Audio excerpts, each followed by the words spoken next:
The Responsibility of Investing is a podcast by the PRI, the world's largest global body on responsible investment, representing over $128 trillion in assets under management. Each episode features conversations with thought leaders and experts from around the world, exploring how sustainable factors are transforming the investment landscape. This series helps PRI signatories and the wider investment community navigate responsible investment with greater precision and confidence for the benefit of both investors and society.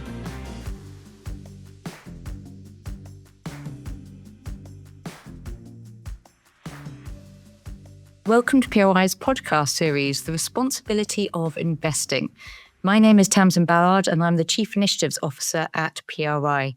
And it's a pleasure to welcome you to our episode today. We're going to be exploring why the international UN climate negotiations matter for institutional investors, learning more as to why and how asset owners have been engaging with the process, and delving into investor expectations for this year's climate conference, COP30, which will be taking place in Brazil in November.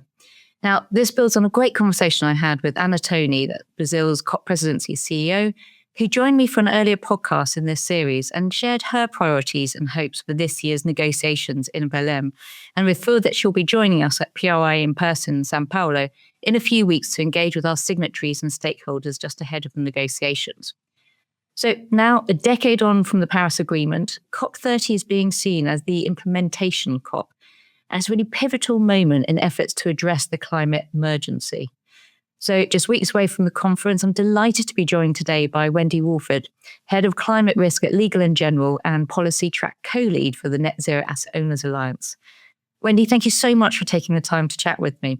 Really looking forward to hearing more about what the next few weeks holds from your perspective, given both your Legal & General role and as part of the Net Zero Asset Owners Alliance, and why you think this international process matters for investors. So maybe if we could just start by you telling us a little bit more about your role at Legal & General and within the Net Zero Asset Owners Alliance.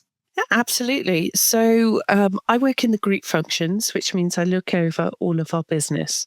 We are an insurance business that offers a lot of annuities, protection business, as well as a very large asset management business as well. So across all those different elements, I look to ensure that we have the right processes, frameworks in place to really integrate climate and nature considerations into those financial decisions that we're making. So that means a focus on one side, on the risks, making sure that we know and understand how this might impact on our portfolio, but also very much looking at some of the exciting opportunities that are out there. How can we make sure that we're setting ourselves up to be able to seize those opportunities and be well placed for that long-term investment that we're all about? One of the major aspects for financial firms is understanding that this is a material financial risk that impacts on our portfolio. And so to be able to engage with policymakers to say, we can see this as a material issue, it's systemic, it's going to feed through into the investment performance of our portfolios, is a really important element to be engaging in that conversation and be present, talking about what it means for investors. And that's where the policy track at the Net Zero Asset Owner Alliance comes through. This is an alliance of a large number of institutional asset owners managing 9.2 trillion USD under our management, and really high ambition, saying we think that climate is a material issue. And so this is how it reflects on our business and how the policy landscape can help and work with private finance. Great, thank you. So that's really helpful context for the discussion we're about to have. So let's maybe just dive straight into the UN COP, so COP30, and why it's relevant to investors. And I know that over the last year, you and other asset owners involved with the Alliance have been really closely involved with the COP process. Obviously, that included participation at the COP negotiations in Baku last year, and more recently at the UN Bonn intersessional meetings.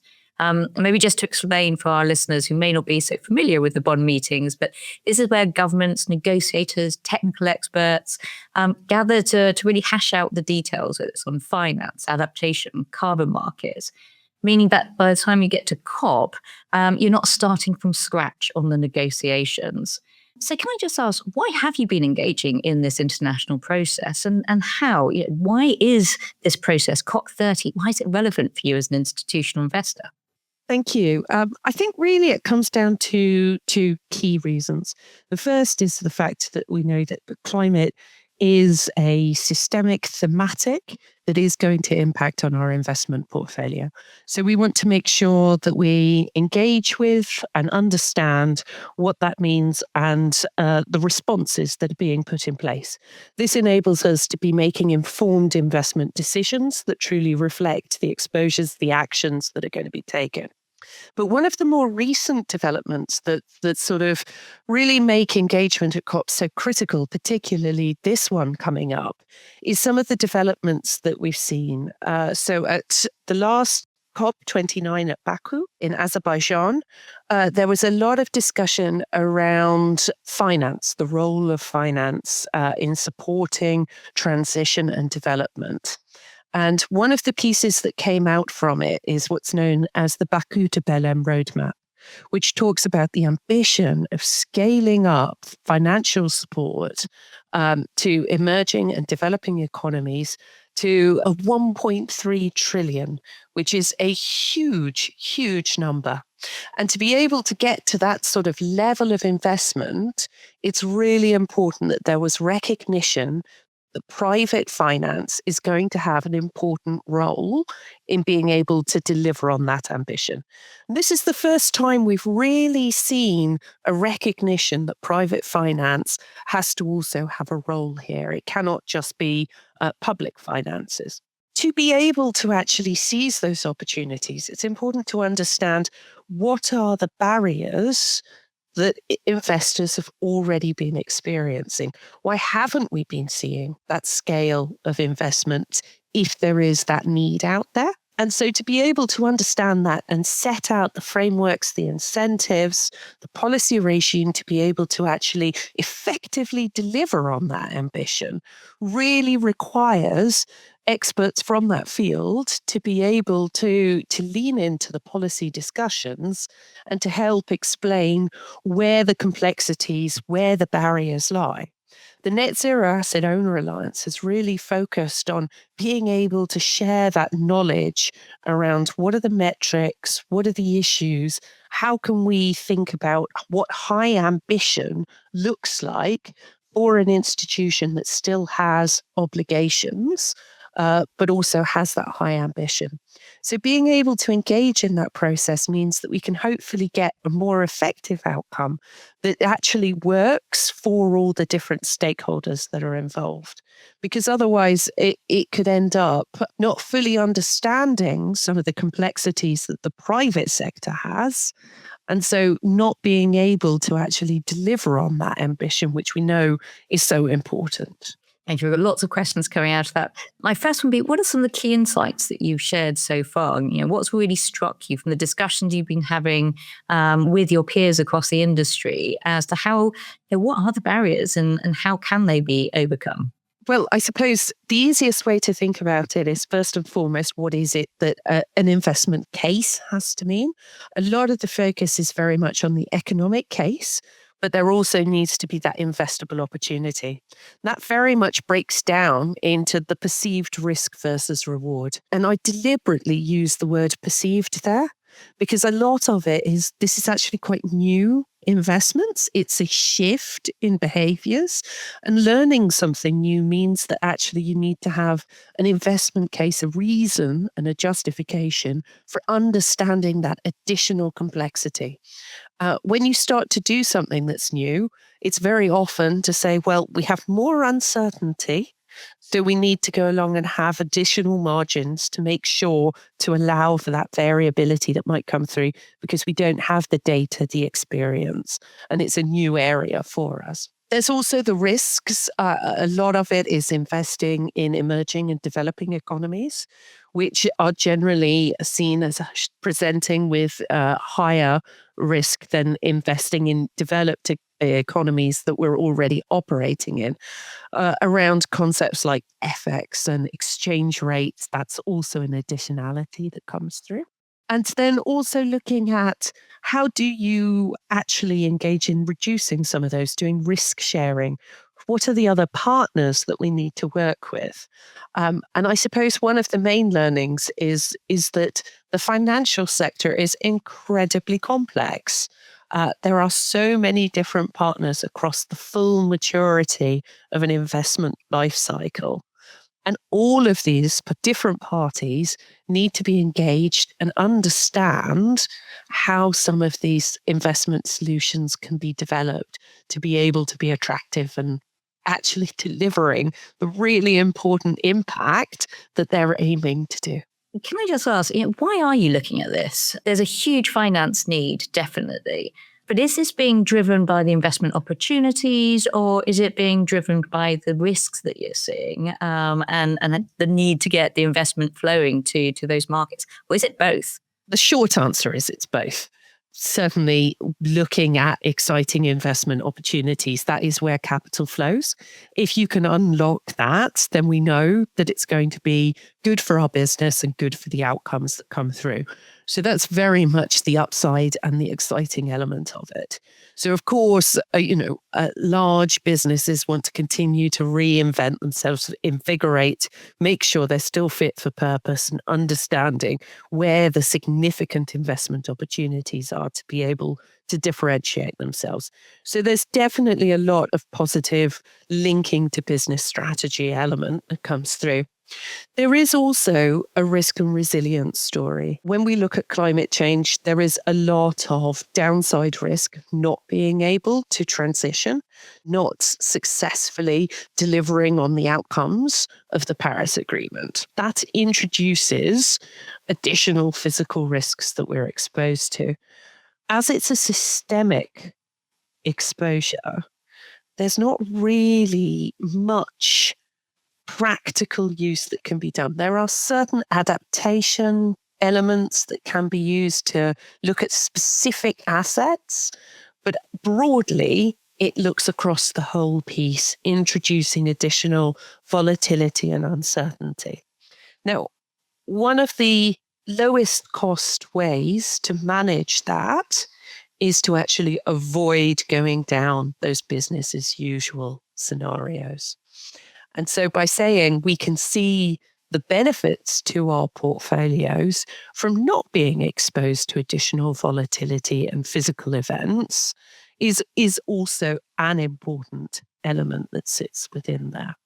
There is both sides pushing and pulling, but that also feeds back to one of the quite important asks that we have around the outcomes that come out, which is looking across the full financial architecture.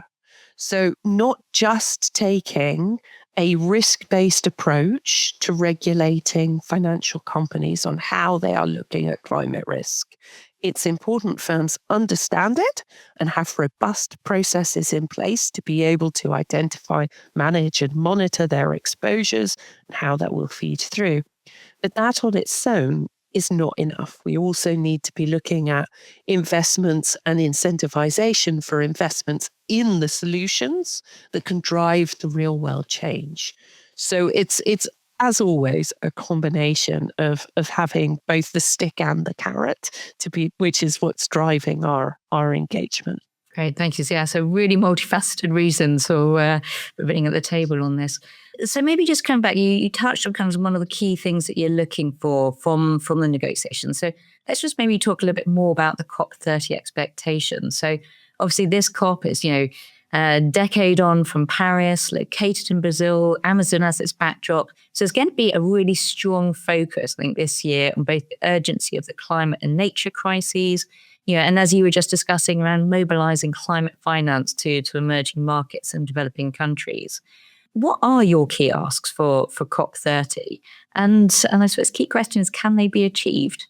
Well, I think really what we're looking for is increased certainty that those policy actions are going to feed through into the investment case. So looking at signs that will build up investor confidence that this is where we want to go and position our portfolios. It is about those indicators that will support our investment desks in making the right decisions for our clients and for our customers. So first and foremost, that's the key one, about a long-term stable policy environment that provides increasing investor confidence in the direction of travel. But you also flagged that this is very much a nature-based COP. And that's a really exciting area for finance at the moment. Looking to understand what nature-based solutions look like, how we can invest in nature to be able to support positive outcomes and really drive the sort of natural capital environment. So as part of L&G, we've been looking at developing nature investments and have been involved in a number of debt for nature conversions, which is an example of what I was talking about earlier, where you have multiple stakeholders coming together in these examples, looking at refinancing sovereign debt, but also ensuring that through that you have an insurance wrap that deals with, addresses some of the credit concerns that may be associated with it, but also goes and sets up various structures to be able to invest in nature restoration or social outcomes. That's an example of some of the quite cutting edge investments that are available. But of course, it requires a number of different stakeholders to be working together, which is why having that supportive regime that comes out from COP, which has so many different stakeholders there at the table, to be able to be working in the same direction, to be able to make these investments ones where actually we understand what it's doing, we understand the risks, we understand the role of the different parties that are involved to be able to unlock it. We've certainly seen a lot of progress in understanding the COP markets and how those might relate. And that's sort of underpins some of the other nature-based solutions, how that can continue to evolve and build out that market.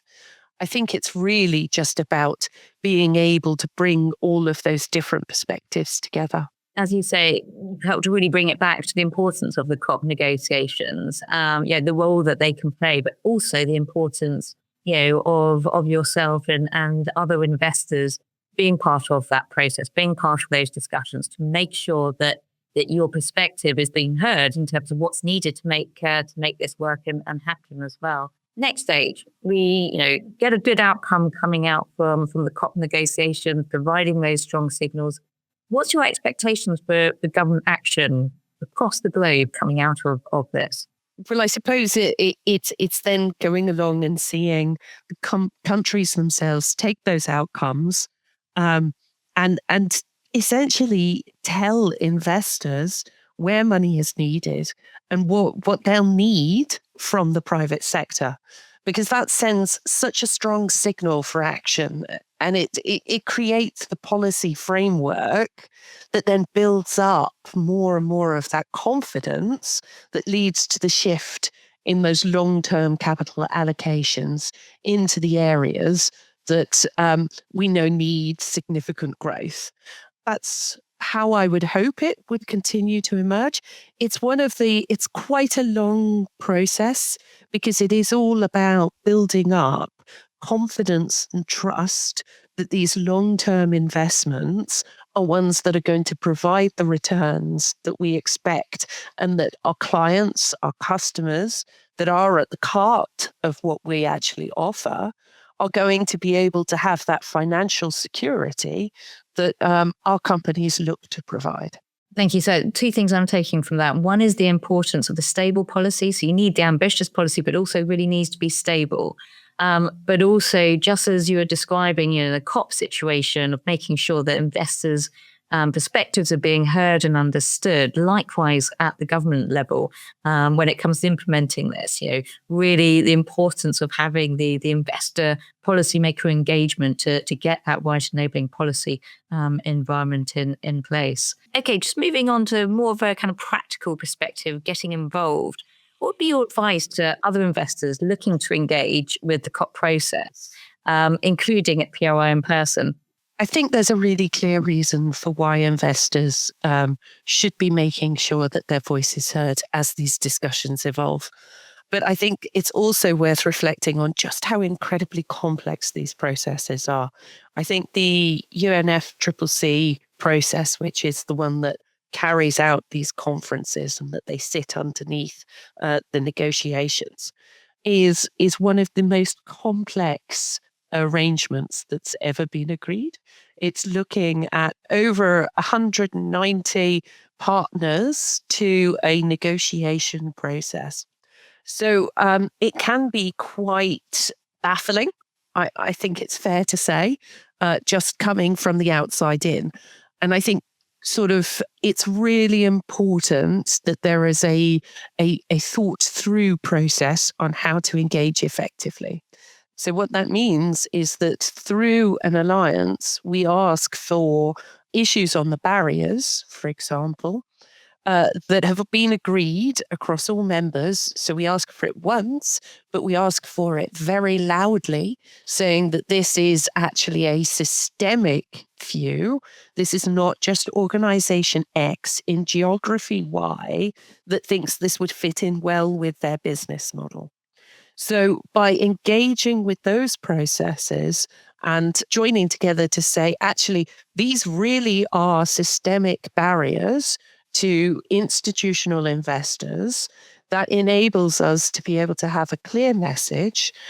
We have amplification of what is needed, and that it goes along and delivers an impactful message. I think it's really important that when you are part of those organizations, you make sure that you have also joined in and collaborated on setting what those messages are. So I think it's really important to be engaged, to stand up and make sure that what's emerging from these complex negotiations reflects how we do business and the complexity of the real world, that it recognizes where there are some really exciting opportunities and works with enabling that growth, not against it. And thirdly, that what we're asking for is consistent across the industry and systemic. It's not about individual business models. And because of that, it's able to really give us a much louder, clearer voice at the table. Thank you so much, Wendy. And so now just for our final question, just to really wrap things up with what we've asked previous guests. So, as I mentioned, our podcast is called The Responsibility of Investing. What do you think the responsibility is that investors have with regards to sustainability? Well, I think a lot of it comes back to L&G's corporate purpose, which is investing for the long term. Our futures depend on it. And what that really reflects is that need to be focused on the long term. We are providing financial security for our customers, for our clients, for long-term investments, either paying out their pensions, their life savings to make sure that they have that dependable income in their retirement, or helping people save for their retirement. So that means really looking through as to what a long-term, successful investment portfolio looks like.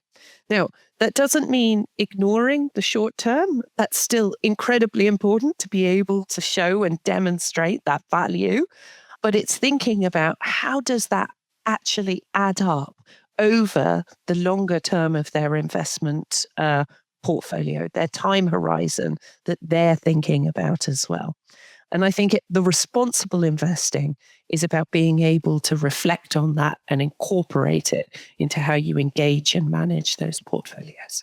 Great answer. Thank you. And yeah, very much. Yeah, how do they come together? That short term with that long term piece, but the pivotal importance of keeping both in line of sight. And I suppose just the point you were saying before, around, it takes a while. It's a long term process of engaging and building up that understanding between governments and then responsible investors. But it's so important and worthwhile, because it is the long term that we also need to be thinking about. Wendy, thank you so much for your time joining us today. It's been a really interesting conversation. Fantastic to understand more as to kind of why and how you and the Net Zero Asset Owners Alliance have been engaging with the UN COP process, why that's been so important, but also your hopes and expectations, what's going to be coming out of the negotiations in Belém in a few weeks, and the engagements with governments following that. So thank you.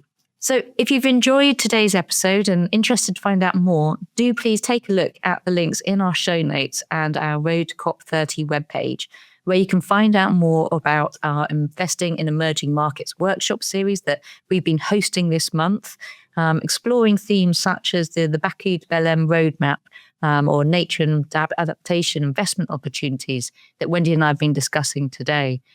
For details of PRI's upcoming engagements and events, and of course, how to register get your ticket for PRI in person. So thanks again for joining us for this episode, and see you next time.